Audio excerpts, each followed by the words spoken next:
Welcome to the Philanthropy Masterminds podcast, brought to you by DonorSearch, the show that takes you inside the lives of thought leaders, innovators, and change makers in fundraising, philanthropy, and civil society. I'm your host, Jay Frost. Richard Pordes is one of the foremost figures in global fundraising. For decades, he has been pioneering, introducing, and successfully executing extraordinary direct response efforts throughout the world. First with UNICEF's national chapters and country offices, and later with many of the leading international charities, including MSF, WWF, Save the Children, UNHCR, and others. Born in Shanghai to Jewish refugees from Europe, raised in Hong Kong, and educated in the UK and USA, he is frequently traveling between Europe, Asia, and America, showing organizations that everything is possible. We begin our conversation with a stunning story of his mother's flight from the recent Nazi occupation of Vienna. So, Richard, you were about to tell me about the crossing the Pacific story of your family. What is that story?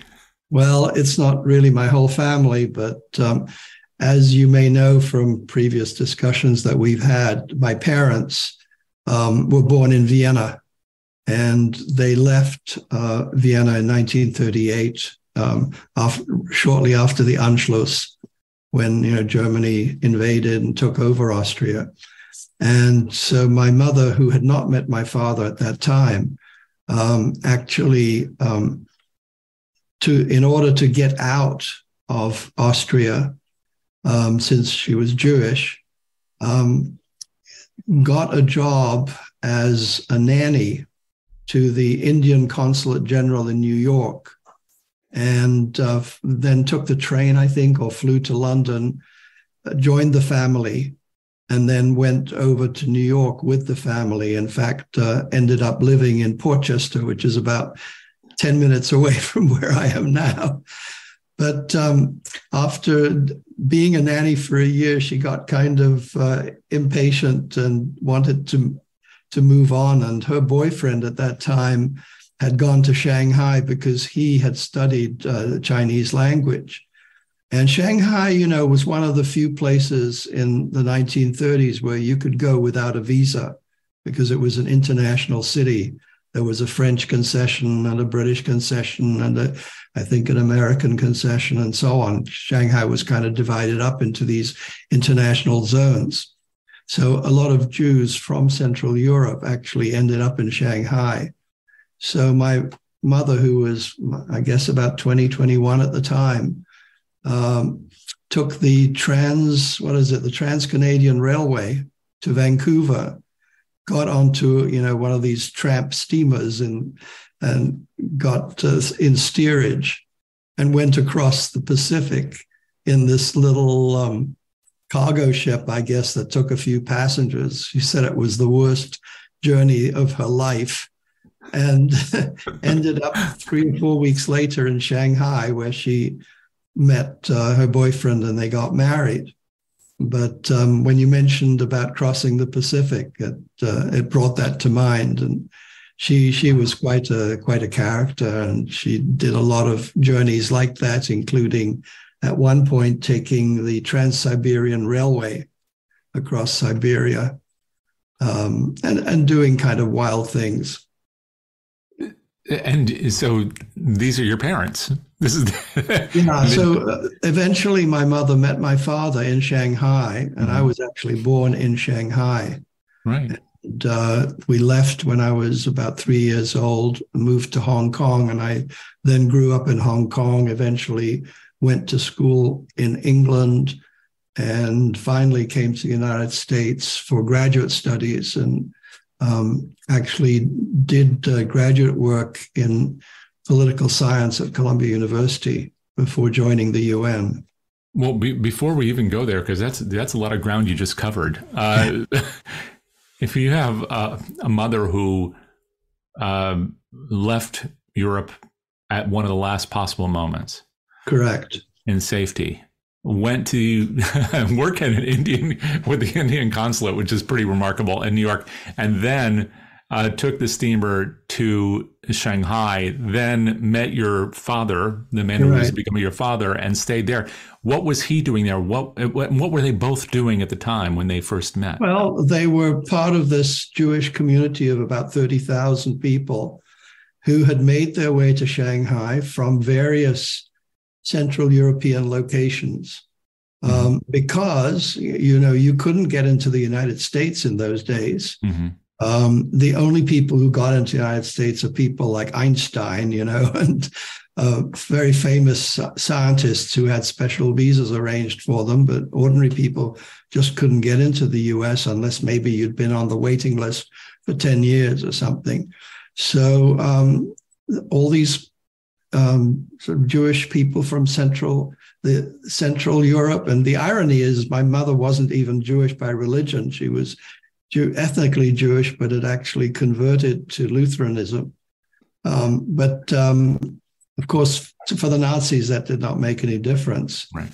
So she and my father separately ended up in Shanghai. My father went through Denmark, where he had an uncle. He stayed in Denmark for a while until the Nazis started to tighten up in Denmark. The first couple of years of the occupation, they pretty much left the Danes to themselves, and they did not interfere. And you may have heard of the famous story at some point that all the Danes wore yellow Stars of David on their lapels, so that the Nazis wouldn't know who were Jews and who were not Jews. But anyway, at a certain point, my father decided it just wasn't safe to stay in Denmark. So he took a ship, he got on a ship, and he went all the way to Shanghai. I think his uncle gave him $50 or 50 pounds or something, and that was it. So they survived. I wonder what happened with the rest of your family that was in Europe. Well, yeah, the rest of the family, unfortunately, is a bit sad. The previous generation, in other words, my parents' parents, some of them were actually caught and went to concentration camps and were lost. And some of them went to Israel, actually. On my father's side, his sister and cousins went to Palestine, which was Palestine in those days in the 1930s, and then ended up living in Israel. And of course, their children are still in Israel to this day. Now, once your to-be parents were in Shanghai, in this community of, I don't know if they would even call themselves refugees. It was a community. It was a place they chose. So they were there. What kind of work? How did they survive? Because it was also in the middle of, this was at the beginning of the war. So yes. Shanghai was not an island unto itself. It was also, there were a lot of things happening in China. Absolutely. In fact, Shanghai was under Japanese occupation. And I could tell you lots of stories that would go on for hours, but stories I heard from my parents about living in Shanghai under Japanese occupation. And fortunately, because they were Austrians and Austria was considered part of Germany, they were treated as though they were allies. And every now and again, apparently the German consul or ambassador, whoever was in Shanghai, would go to the Japanese authorities and say, "Hey, you've got so many Jews living here. They're a danger to your regime. You should round them up and put them into camps." And, the Japanese, who wanted to be good allies to the Germans, said, "Oh, yes, certainly, we'll round them all up." So they sent out their soldiers, and soldiers, being very polite Japanese, would, knock on the doors and say, "Excuse me, ma'am, excuse me, sir, are there any Jews living here?" And of course, my parents would say, "No, there's no Jews here. You've got the wrong place." And they'd say, "Thank you very much." And then they'd go back to the Japanese authorities, the Japanese soldiers, and they would say, "We couldn't find any Jews in Shanghai." And so the next day, the German ambassador would come around and say, "Well, how many Jews did you round up?" And Japanese magistrate would say, well, I'm very sorry. We did a search, but we couldn't find any Jews, so we can't help you. And it was thanks to that, that the Japanese really didn't care and didn't, differentiate between German Jews and German Gentiles, that so many Jews survived in Shanghai. Wow. Wow. So there they were surviving that. And yeah, then that's how the community survived, basically, all 30 or 40,000 of them. And then you were born there. I was born there, but I don't remember much. We left it when I was 3 years old and moved to Hong Kong. Right. Well, again, there's another story right within that. So Hong Kong was under, of course, British rule or British control. I'm not sure which term was used then. Well, it's a British colony, yeah. Yes. And so that's, I'm sure, a world you remember quite well. Yes. And Hong Kong was a fascinating place in the 50s. It was very cosmopolitan. I went to a school in which there were kids from 50 or 60 different countries, mainly, the kids of diplomats and shipping employees and, whatever industries, import, export, and so on, that was just developing in Hong Kong at the time. And I went through the British school system. I then ended up going to college in England, and then eventually for graduate school came to the United States. I know you went to Sussex, I believe. And so I guess the British system of education, it's again interesting that was all occurring within Hong Kong. And for people who are listening now, they may not have a concept about what that was like to be in Hong Kong at that time, in that kind of environment, because of course Hong Kong is now a part of China. What was it like for you being a young person going to a British school, but within China? I mean, for all intents and purposes. So both linguistically and culturally, what kind of influence did that have on you? Well, it was very much like living in any British colony at that time. And, there was still a lot of British colonies in the 1950s. Most of the British colonies didn't get their independence until the 1960s. So it was a British culturally a British-dominated society, at least among the expats who were living there. Of course, the expats were a minority, maybe 1 or 2% of the population. And then there were a lot of Chinese who were well-educated, and many of whom had fled from Shanghai and from China when the communists took over China.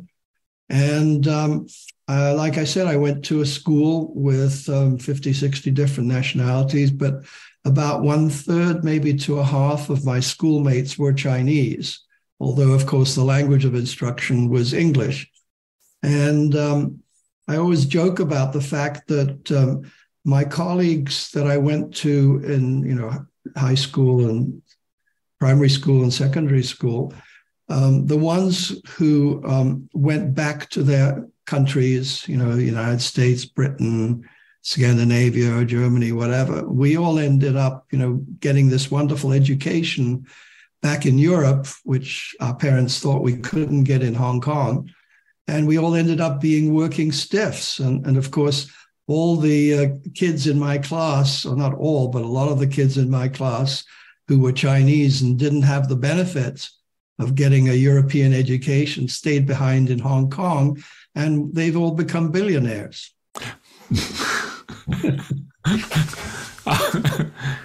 You didn't mention whether or not you had brothers and sisters. So on this journey, was this all just you and your parents making your way through this kind of changing environment? I have one brother who's 3.5 years younger than me. So yes, he was traveling, but he wasn't actually born until after we left Shanghai. Okay. But he grew up in Hong Kong with me, yes. Sure. And he now lives in London and was educated in England too. This whole journey is interesting from the standpoint that much of your work of your life has been truly global in nature. And I know we'll get into that, but that's why I was probing, because it speaks to your level of comfort with and probably interest in the world around you, that you grew up in an environment like that, but also maybe just the way your parents were. Were your parents,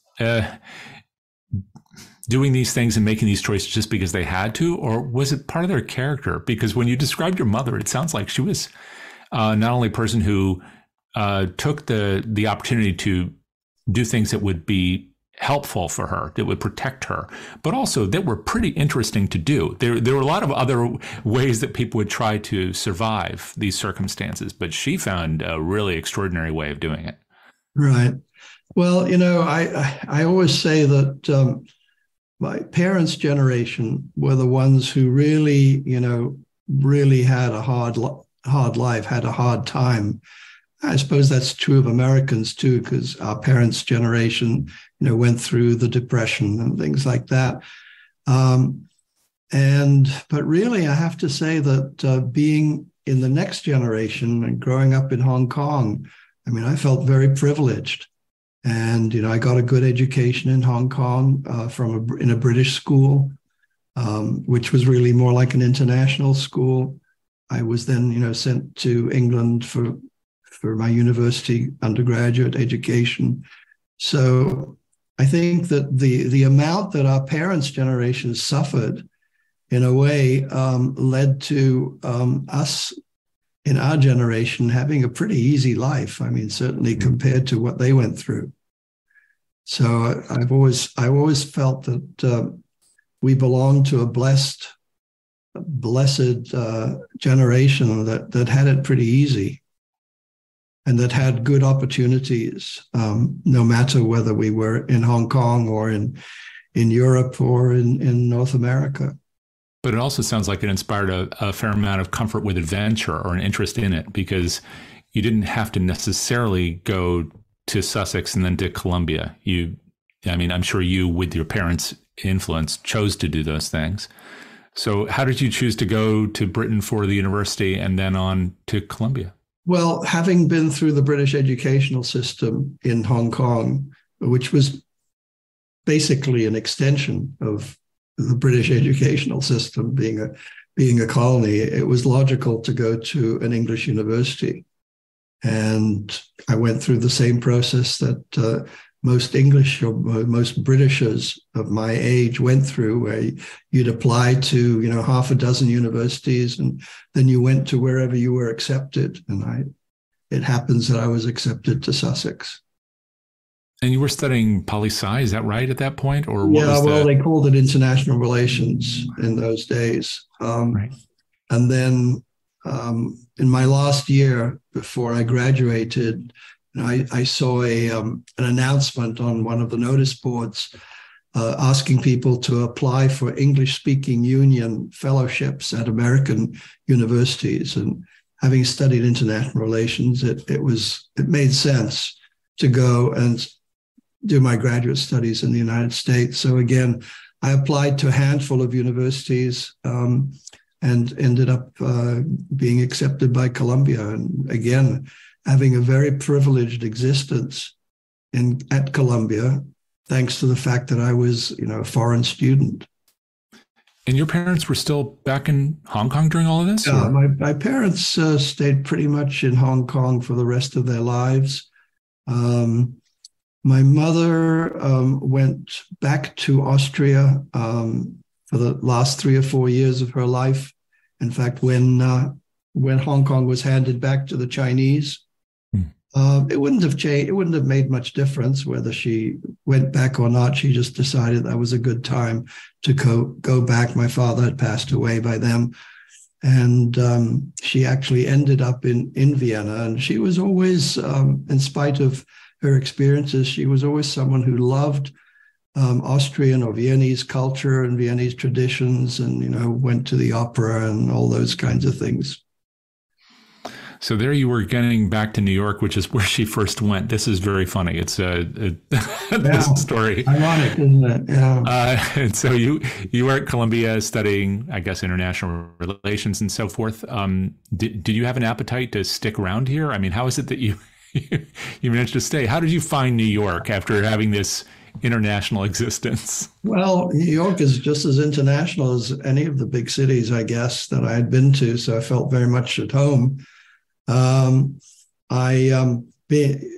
studying and living in New York, of course, I applied for a job at the United Nations, and I ended up getting a kind of a part-time or temporary job at the United Nations, and then migrated over to UNICEF, and really spent most of my professional career, as you know, at UNICEF. I was at UNICEF for 33 years, hard to believe, and learned fundraising on the job pretty much. And that's how I came into the world of fundraising. Right. And I know when we first talked, I'm trying to remember when it was, but I think it was around that time that I learned about the program that you built. And I believe it was George Cassis and others worked with you. Is that right? In building this program, this massive direct marketing program. That's not even a fair characterization. You were really developing new markets or identifying where there were people for whom UNICEF's mission would resonate. Right. And that was pretty extraordinary. Well, it was, yes, it was, but it was also very natural when you come to think of it. What was happening at that time was that UNICEF was getting most of its funds, about 80% or 85% of its funds were coming from government contributions. And I worked for a while in the program funding office, which was the department which sought donations from governments. And at that time, there were these UNICEF national committees in about 24 countries. But basically, they survived on selling UNICEF Christmas cards and trick-or-treat programs. Yeah, of course. Trick-or-treat for UNICEF, yeah. Exactly. And we just felt that there was much more that these UNICEF national committees could be doing. So we set up, this was done by the then executive director of UNICEF, a guy called James Grant. James Grant said, well, why don't we have a fundraising department within UNICEF? And I was at that time working in the greeting card department doing licensing products, and kind of was at a loose end. And so I ended up being one of the 3 people who started the UNICEF fundraising department in UNICEF International. And our job really wasn't to raise funds directly, but to coordinate and to help these national committees help each other to learn fundraising. So I kind of learned fundraising on the job. And then at the same time, I was teaching fundraising to people in other countries like Japan and Hong Kong and Australia, South Korea, countries that were emerging, but had not yet started doing fundraising. So basically, I was learning American methods and teaching American fundraising methods to European UNICEF committees and Asian, and also to some of our field offices in South America. In other words, in countries, where there was an emerging middle class. That's how I also got involved in fundraising in India. That in India, by the time, it was I guess in the 1990s and 2000s, India was emerging and with a strong middle class coming up. And we started to raise money in India for projects, UNICEF projects in India. So gradually those countries, we call them emerging countries, middle income countries, they gradually transitioned, I should say, from being countries that received UNICEF aid to countries that was actually raising money for UNICEF projects in their own country and also in other neighboring countries.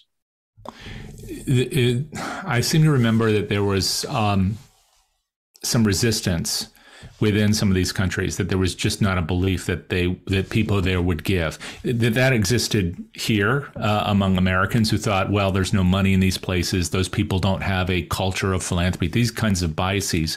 But even within the countries themselves or within the regions where people would say, we don't have a history of that. Can you talk a bit about that? First of all, that perception both here and around the world, And then what you found it to actually be like once you started doing the work? Well, I think the perception in UNICEF headquarters was not at all that one couldn't raise money in other countries. The question was, why aren't we raising money in places like Japan, or why aren't we raising more? Mm-hmm. So, I'll give you an example. I think you may have heard this story before, but my boss at that time, who was head of the fundraising department, there were only three of us. I was sort of one of the two the workers. My boss sent me to Japan to find out why we were only raising, I think it was about $15 million a year in Japan, whereas, we were raising 100 million in Germany and the United States, Canada, places like that. Because Japan, had a high GNP, per capita GNP. So I went to Japan and I interviewed our UNICEF support group there, the UNICEF National Committee. And, I said to them, how are you raising your funds? They said, oh, well, we go around to various organizations and to companies, and we tell them about our projects, and then we ask them for a donation of, say, $100,000 or $200,000. And I said, well, have you thought about raising money from individuals? And they said, oh, you can't do that in Japan. It's not in our culture. Mm-hmm. So I sort of went back and I told my boss about this. We developed a plan. I went back to Japan. I presented the plan, and I was basically laughed out of the room. They just said, oh, Mr. Pordes, this all sounds very nice, but this is American fundraising. This will never work in Japan. So I said, well, headquarters have given me a small budget, so let's do a first mailing. And I found someone through actually the Direct Marketing Association, a Japanese gentleman who was on the verge of retirement, but who had experience with catalog marketing in Japan. And together we developed a plan, and we got mailing lists like from his university, the Alumni Association, and so on.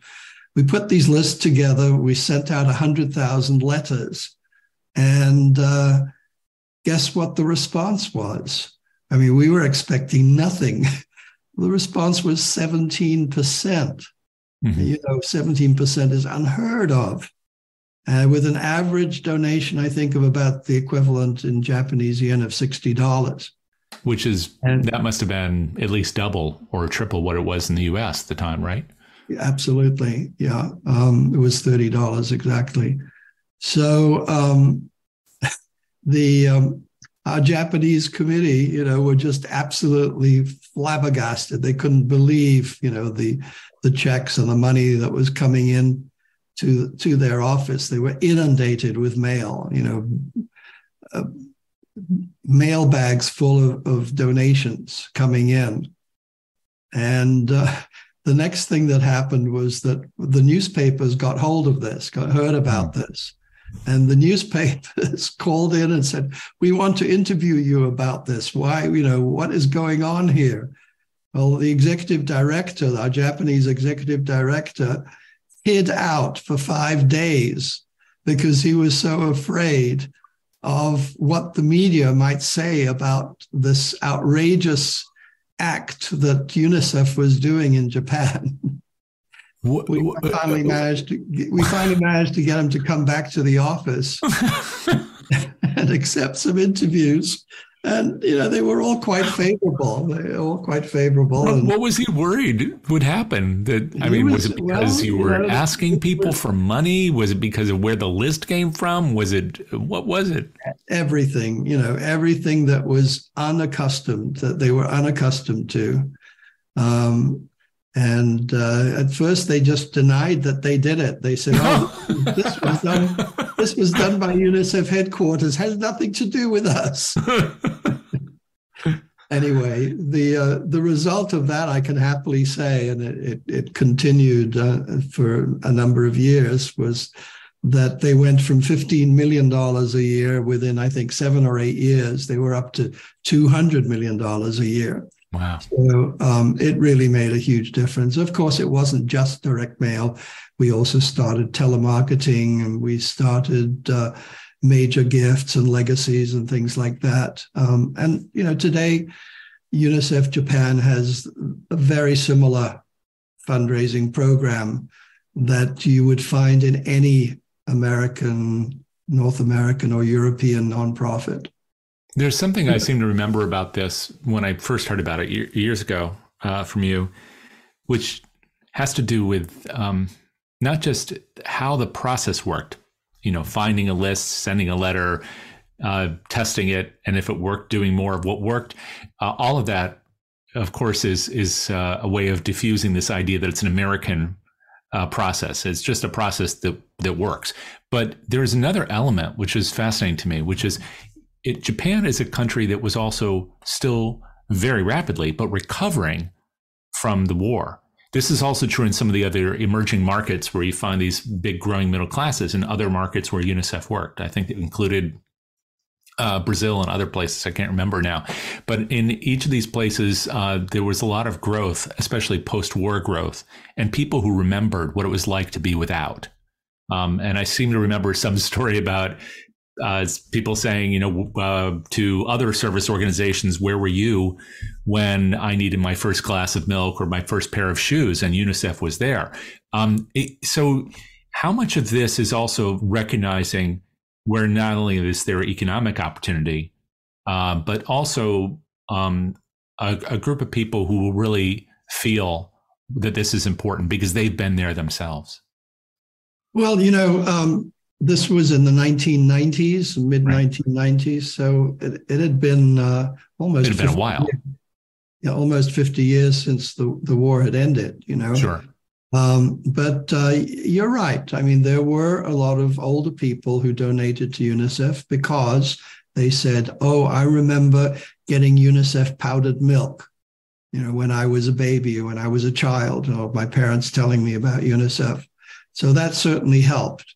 But, if you look at the picture today, I mean, you've got all the major charities operating there. You've got CARE is there, and Save the Children is in Japan. And one of my clients, Doctors Without Borders, MSF, right. Are doing very well. And the Japanese are also, they've always had a pretty big foreign aid program. The Japanese are very well educated. They care a lot about countries around the world and in Asia and also surprisingly in Africa. And I've always found that appeals for Africa always do really well in Japan. So do, of course, appeals for Asian countries and so on. So today, and certainly even when we were starting fundraising in the 1990s, there was this feeling already in Japan. Yeah, we went through hard times during the Second World War and just after, but now that we are affluent and now that we're doing well, and don't forget, by the 1990s, Japan was investing in real estate in the United States and all kinds of things. They were considered economically equal to the Western countries. Right. Yeah. You made a statement in a podcast that I listened to recently. I'm not sure if this is the right time to bring it up, but I just thought it was so funny and interesting. You've been working with lots of Japanese and Indian charities, and also working within those countries to do projects that might even work and benefit U.S. charities. And you said in Japan, nothing is possible, but everything works. In India, everything is possible, but nothing works. That's correct. Can you just talk about what that means and where that comes from? I know it's just a fun thing to say, but I have a feeling there's a lot of truth in it in terms of the kind of direct marketing that you've had to do, convincing organizations, but also carrying out the process, raising the money. Yeah. What does that come from? What is that about? Well, it really came from my experience in those two countries. It just happens by accident that when I was at UNICEF, I spent a lot of my time, not all my time, I spent a lot of my time working with the UNICEF presence in those two countries. Right. They're large countries. They're economically, Japan certainly was economically advanced. And that was the result of my experiences. It was always very difficult to get a new idea to be accepted in Japan. But once it was accepted, it was executed beautifully. It was executed with precision and with care, and even with new ideas being added and so on. And in India, the Indian people are so open-minded, and so flexible. They would accept anything. If you made a suggestion, oh yes, we can do that, absolutely. So they have a very, very positive attitude, but sometimes they don't have, the experience, the knowledge that the Japanese have. So they'll try something, they'll try 100 things, and a lot of the things, in fact, end up not working. But enough things do work in the end after, a lot of hand-holding and guiding and mentoring. Enough things work that they have, I think, a very thriving and very successful philanthropic environment in India.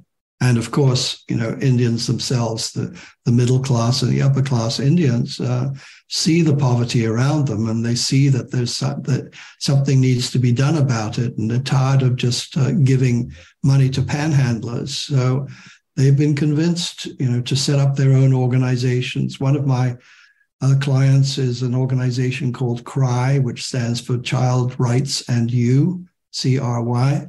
Mm-hmm. They've been going since, I think, the 1980s. And they've built up, several hundred thousand, a mailing list of several 100,000 supporters. They raise funds from corporations. And the Indian government has also been very helpful in the sense that they have actually mandated, there's a requirement for all Indian corporations that operate above a certain level to give 2% of their corporate profits to some kind of a social cause. They can set up their own foundations, or they can give that money to existing foundations in India. And it's taken a while for that to build up, but I understand that that's doing pretty well. And a lot of nonprofits in India function on the basis of that 2% that they get from corporations.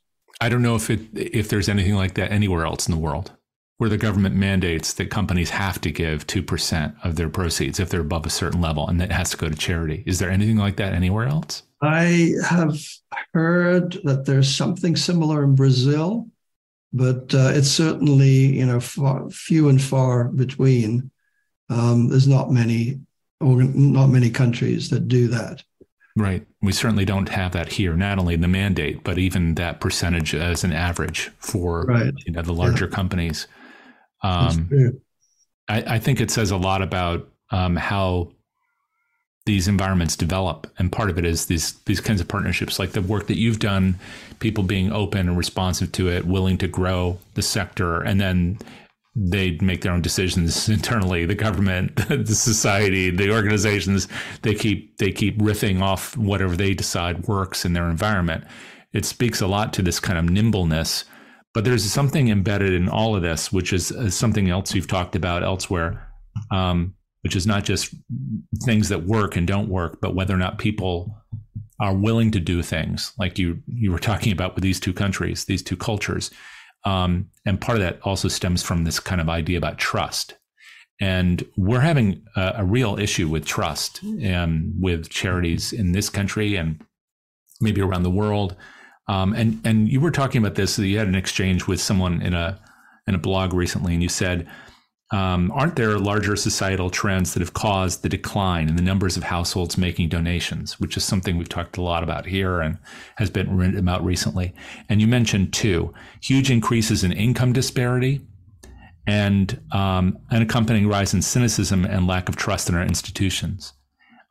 These two ideas are really interesting to explore, not just in here and in these kind of, quote, mature economies, unquote, but also in all these emerging markets that you've worked in throughout the years. Do you have thoughts about these two issues, about income disparity and trust in institutions, and how they're influencing the work you do, and also the problem we're encountering here with the decline in the number of households that give? Yeah. With reference to India and Japan, where I do most of my work and what we've just been discussing, I don't think they're at the stage yet that we've reached, in the West, of skepticism and distrust in nonprofits, which I grant you is probably increasing. In Japan, it surprises me that there is still a very, very high level of trust in institutions. I mean, you even see that in terms of the number of people that support, say, the United Nations. There's high respect and high support for the UN and its agencies. And surprisingly, maybe in the last few years it's come down a bit, but surprisingly it's still relatively high compared to Western countries. Same thing in India, where the UN is actually, and all developing and all emerging countries, the UN is actually quite active in those countries. So they see the benefits of at least international institutions. I think that there is some, beginning to be some distrust in India of the government. The government, recently, in the last few years, has been quite conservative, and the Congress Party, the more liberal Democratic Party, has not done well. So there may be some skepticism growing there. But on the whole, I would say that they haven't reached yet the stage of widespread cynicism and skepticism, at least when you compare it to Western countries. So fortunately, also having worked for UNICEF for so many years, fortunately, that was not one of the main challenges that we faced. So you were able to go in and you had that brand, I guess, identity. And so in some countries, we even found that people might have been more skeptical of their own government and were more willing to support an outside entity like UNICEF or the United Nations and so on. And they trusted the outside entity to be less corrupt and more efficient in terms of distributing social benefits. Right. So are you seeing just a general overall growth in the kinds of things that you've been doing all this time, or that the charities are able to implement these programs and grow the pot of money that they bring in, the revenue, and to do more good? Or what kind of trajectory are you seeing? I think so. Certainly in the countries that I've been involved with, take a country like India. There are, I don't know how many millions of people each year entering the middle class, coming up from lower class or abject poverty. With that come all kinds of other problems of urbanization and environmental degradation and so on that you know about.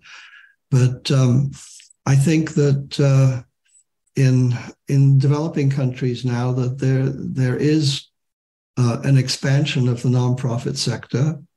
There's always, some scandals and some bad apples and so on that causes skepticism. But I think on the whole, it's growing, and on the whole, there's probably better growth among non-governmental organizations than there is among governmental organizations. It's just interesting when you wrote this comment, and then in what you've just said, it points to this other piece of your earlier writing, which is income disparity and maybe by extension wealth disparity, that there's been, of course, increased wealth inequality we all know about in the United States. And I don't hear a lot of people talk about that in the same context of decreasing household generosity. But you pointed to it, and you've just pointed to two other countries where they're very different from one another. Japan, however, has kind of a relative equality of income and wealth, relative. It's kind of a flat economy. And then India, you have increased, a growth of the middle class, and you have a growth in wealth. There's still poverty, obviously tremendous poverty, but there's a huge growth of wealth and a huge growth of the middle class. So in other words, by extension, decreasing wealth inequality to some degree. And in both those places, it seems like there's trust in nonprofits, and people are giving, and the market's expanding while we're seeing some contraction. I'm not asking a political question here so much as a practical one. When you go and talk to then organizations and have this discussion, I wonder how you help them to see the markets they need to talk to and the ways they need to talk to them, so that they foster the trust among the people who have the resources so that they'll give, especially in environments where, we might see increased wealth inequality or income inequality like the United States. I'm not sure if people in those countries, say take Japan, whether they see or feel income inequality. What I do know is that certain events, certain happenings tend to change social behavior. Let's take Japan, for example. In 2011, they had the big earthquake and tsunami. And there was a huge outpouring of charity and of people donating and volunteering and giving money to nonprofit organizations. And of course, the Japanese government did a lot based on the money that they had from taxes to reconstruct and to rebuild and to help areas that had been seriously affected to recover. But I'm told, the Japanese Fundraising Association also grew up at that time and became very much in demand from nonprofit organizations. They have a big conference every year, like the AFP in the United States. There was definitely a huge jump in awareness of the need for people to give. And I think that once people start giving, they tend to continue to give. For most people, no matter what their culture or their country, giving becomes a habit. Giving becomes something that you do. You don't just, take for granted that the government will take care of everything, but you start getting involved yourself.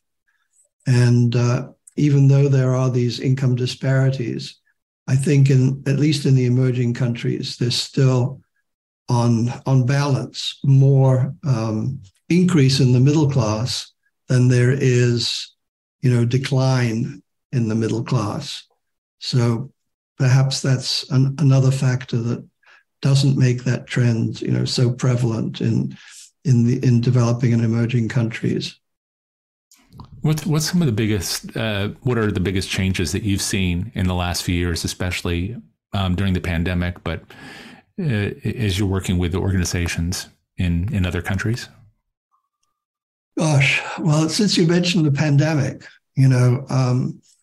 I think we all know that those organizations, and this applies in India and Japan and all over the world, as far as I've heard, during the pandemic, giving really increased. And it increased especially among those organizations that were not afraid to reach out and ask for funds.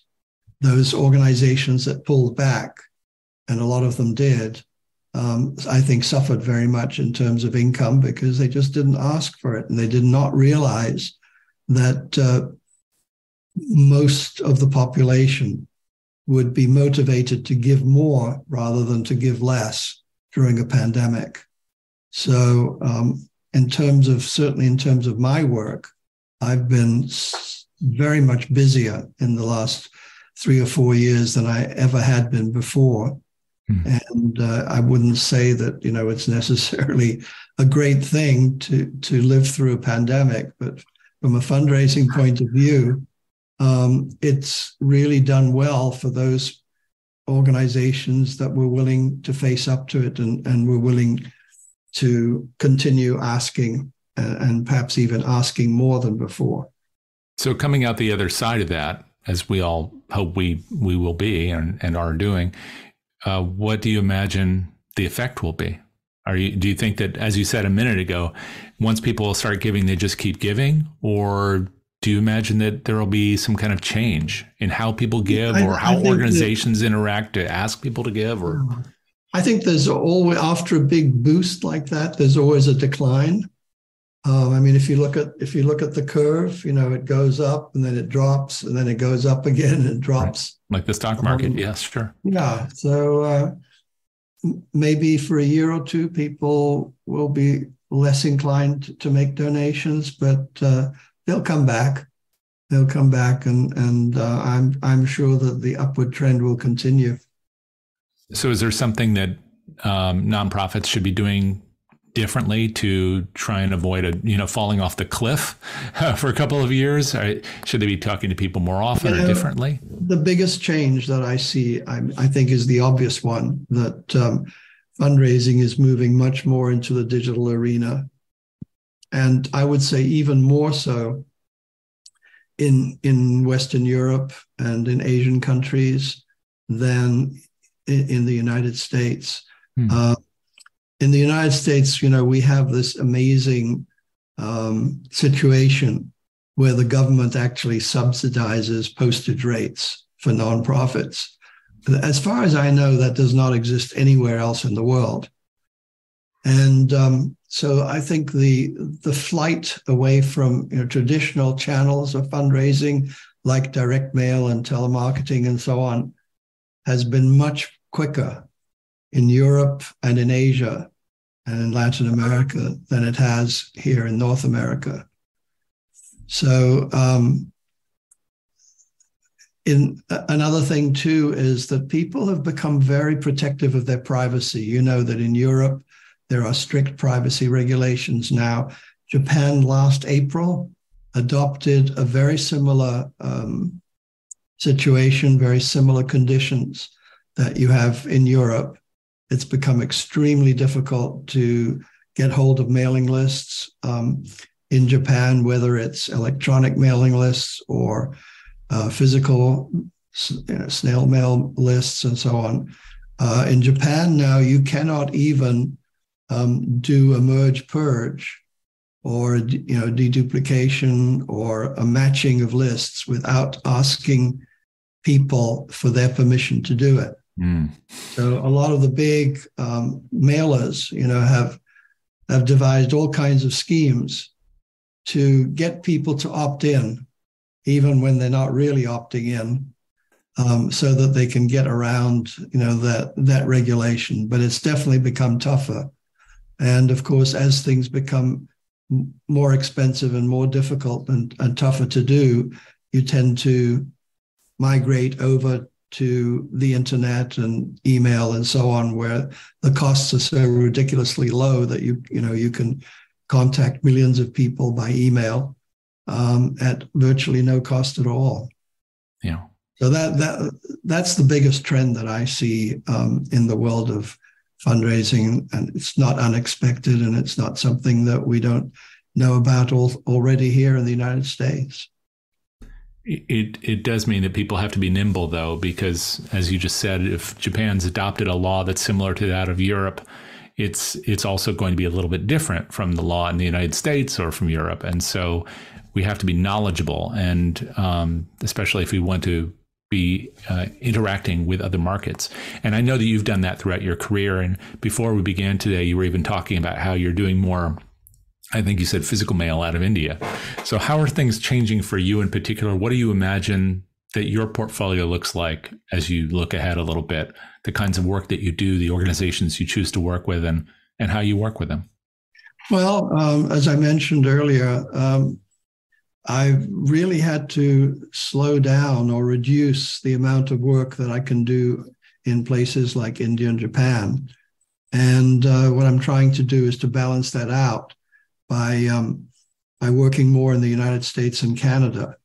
But instead of doing let me put it this way, in the 1990s and in the 2000s, we used to print direct mail packages here in the United States and send them over to Japan and other countries. Now it's almost the reverse has happened. We're now printing packages in India, where the knowledge is there, the know-how is there. They can do all kinds of very sophisticated direct mail packages and premiums and personalization and so on. And India still has considerable amount of freedom when it comes to data processing.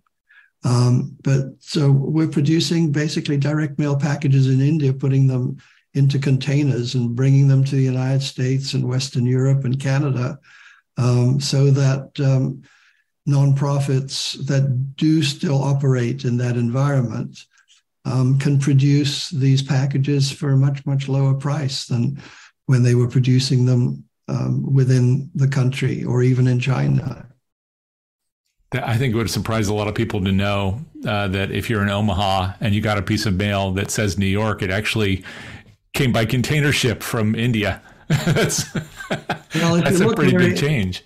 If you look very carefully, you'll see somewhere printed in India or printed in China, because that's a requirement by the U.S. Customs Service. You've got to show the origin of everything that you bring into the United States.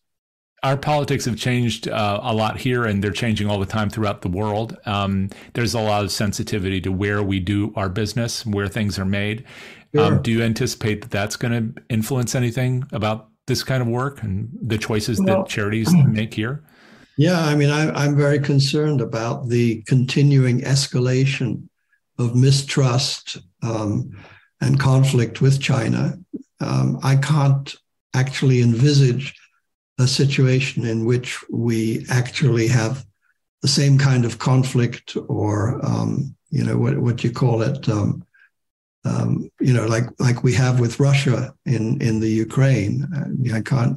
I think that if China were to really invade Taiwan and the United States were to support Taiwan, I think it would be a huge catastrophe. I mean, think of how many things we have in our everyday life that are made in China.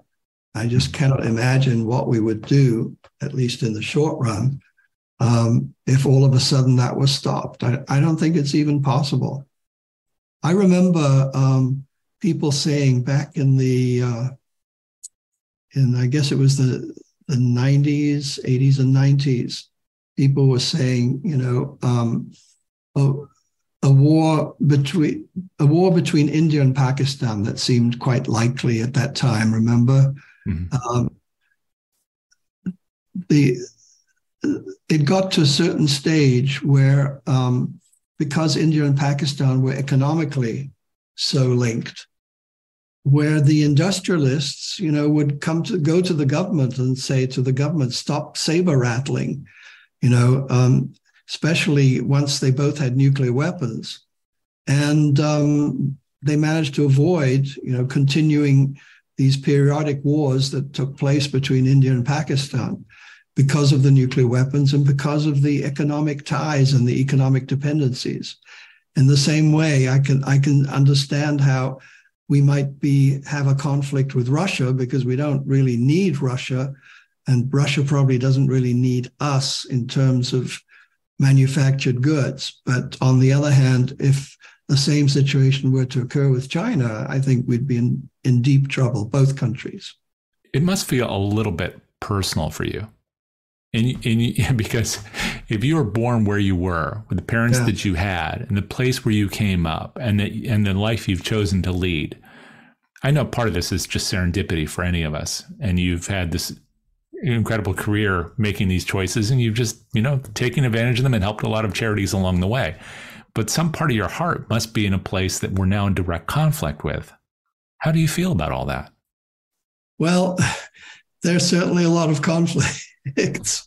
I mean, I'll give you another example. I've always been a big supporter of the Dalai Lama and the Tibetan people who live in exile.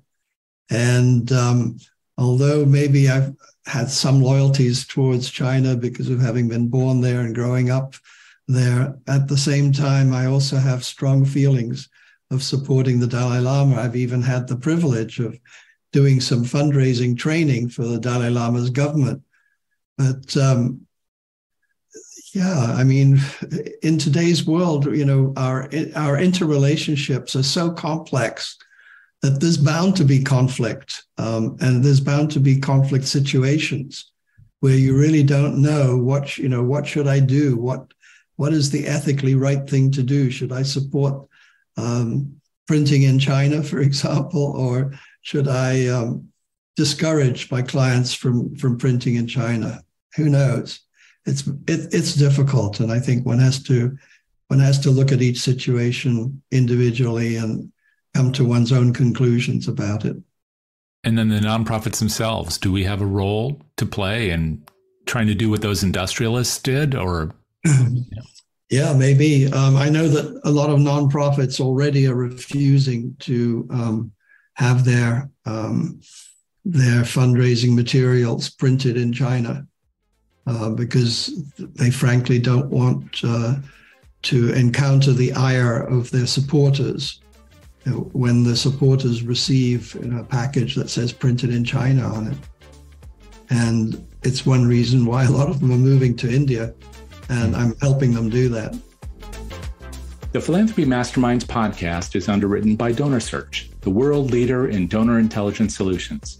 Our producer is Jack Frost. Our theme music is Be My Remedy, composed and performed by House of Say. You can subscribe to the Philanthropy Masterminds podcast on Apple Podcasts or wherever you get your podcasts. And you can find blogs, webcasts, and CFRE accredited webinars with our featured masterminds at DonorSearch.net, or check the show notes and descriptions.